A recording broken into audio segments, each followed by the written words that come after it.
This was Ukrainian airspace a year ago, and this is now. The Russia-Ukraine conflict has halted the movements by air of roughly 3.3% of total air passenger traffic in Europe and 0.8% of total traffic globally. So a flight from Indira Gandhi International Airport in New Delhi took 16 hours and 12 minutes to reach its destination in Chicago. Earlier, the same flight took 14 hours and 38 minutes. As the war rages on, its impact on airspace becomes more severe. Malaysian Airlines flight MH17 en route from Amsterdam to Kuala Lumpur was traveling over conflict-hit Ukraine on 17 July 2014 when it disappeared from radar. Later, the plane crashed. It was hit by a Russian-made missile over eastern Ukraine.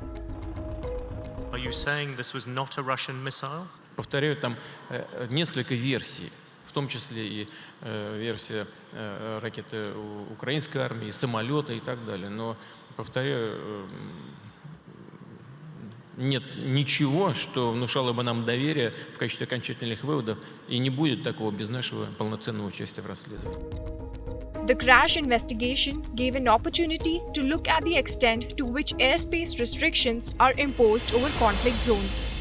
The country has authority over its airspace and can impose restrictions. In many countries, there are permanent areas that are close to civil aviation, around military bases, in the vicinity of nuclear power plants, or around places of significant importance.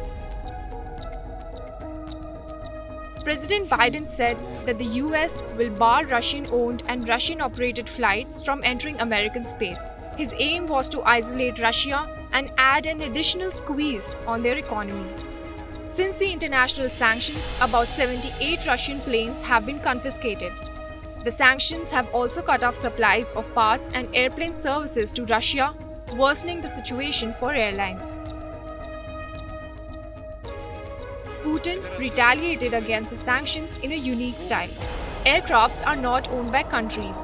They are leased by private companies to be used for the country.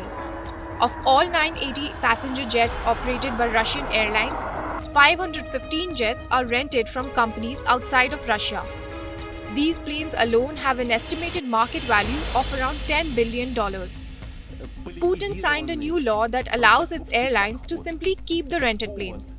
Accordingly, Russian airlines can re-register their leased aircraft and the government will issue their own airworthiness certificates. This will allow for these aircrafts to continue flying within Russia.